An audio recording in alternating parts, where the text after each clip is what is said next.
సూర్యాఘర్ పథకం కింద 35 లక్షల కుటుంబాలకు విద్యుత్ ఇవ్వాలని ఆకాంక్షించాం.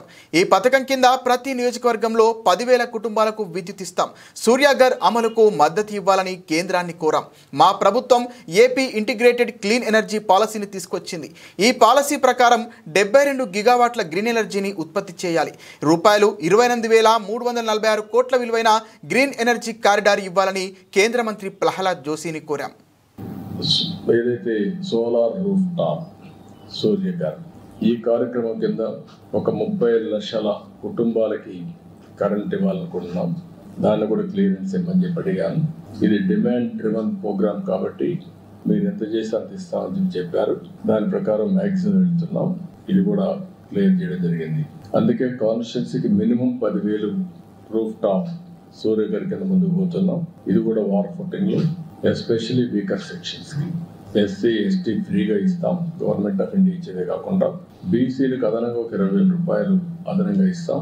దీన్ని పెద్ద ఎత్తున టేకప్ చేస్తాం. ఇంకొక పక్కన సబ్ స్టేషన్ ఫీడర్ లెవెల్లో కుసుమ్ కింద 2,000 మెగావాట్లు ఉత్పత్తి చేయడానికి అనుమతించారు. అది కూడా శాంక్షన్ చేశారు. దాన్ని కూడా తీసుకొని ముందుకు పోతాం. దీంతో ఆంధ్రప్రదేశ్ గ్రీన్ ఎనర్జీ హబ్గా తయారవుతుంది. రాయలసీమలో అడ్వాంటేజ్ ఉంది. ఒక పక్క సోలార్ ఎనర్జీ, ఇంకొక పక్కన ఏదైతే విండ్ ఎనర్జీ, మూడోది పంప్డ్ ఎనర్జీ.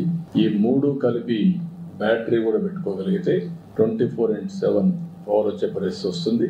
ఏదైతే ఈ వ్యవస్థని పూర్తిగా నిర్వీర్యం చేశారు, ఈరోజు కాస్ట్ తగ్గించే దిశగా వినియోగదారుడికి బెనిఫిట్ అయ్యే విధంగా అదే మరి అల్టిమేట్గా ఆంధ్రప్రదేశ్ గ్రీన్ ఎనర్జీ హబ్గా డౌన్ స్ట్రీమ్ ఇండస్ట్రీస్కి ముందుకు పోతున్నాం.